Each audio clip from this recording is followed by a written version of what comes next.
નમસ્કાર દોસ્તો, ફરી એકવાર આપ સૌનું દિલથી હાર્દિક સ્વાગત કરું છું.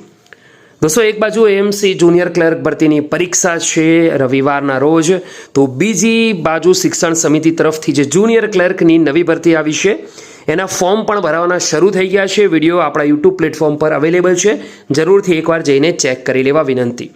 આજની આ વિડીયોમાં સમય ન વેસ્ટ કરતા તમને જણાવી દઉં, ફરી એકવાર જુનિયર ક્લર્ક અને આઈટી ક્લર્કની સરસ મજાની ભરતી આવી છે ગુજરાત રાજ્યની અંદર નડિયાદ જિલ્લામાં. જી હા દોસ્તો, the Nadiad people's cooperative bank limited. દોસ્તો, આ જે બેંક છે, બેંક તરફથી નીચે મુજબની લાયકાત ધરાવતા, અનુભવ ધરાવતા ઉમેદવારોની ક્લર્કની ભરતી માટેની અરજીઓ મંગાવવામાં આવી છે. આ ભરતીની દોસ્તો ડિટેલમાં વાત કરીએ તો આઈટી ક્લર્કની એક વેકેન્સી છે, જેમાં આઈટી ગ્રેજ્યુએટ અથવા તો પોસ્ટ ગ્રેજ્યુએટ હોવા જરૂરી છે. લાયકાતની વાત કરીએ તો આઈટી ક્ષેત્રનો અનુભવી ફ્રેશર હશે તો પણ એકવાર ટ્રાય કરાશે. બીજી વાત કરીએ ક્લર્કની, એક જગ્યા છે.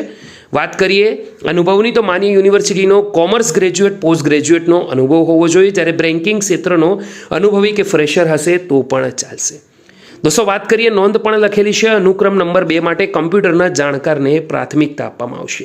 લાયકાત ધરાવતા ઉમેદવાર તાજેતરના કલર ફોટોગ્રાફ સાથે તેમના શૈક્ષણિક તેમજ અનુભવના પ્રમાણપત્રો બિડાણ કરી અરજી 25 નવેમ્બર એટલે કે સોમવાર સુધીમાં ઉપરના સરનામે મોકલવાનું છે. એમ તો અપડેટ 13 નવેમ્બરે દોસ્તો આવી હતી, ગણતરીના એક દિવસ બાકી છે. આજે તમે કરી શકો છો. તો સોમવાર સુધીમાં નડિયાદનું આ જે એડ્રેસ છે, પીપલ્સ બેંક બિલ્ડિંગ ગ, ડભાણ, ભાગોળ, નડિયાદ 387001, આ એડ્રેસ પર તમારે પોતાની અરજી તમામ ડોક્યુમેન્ટ સાથે મોકલી આપવાની છે.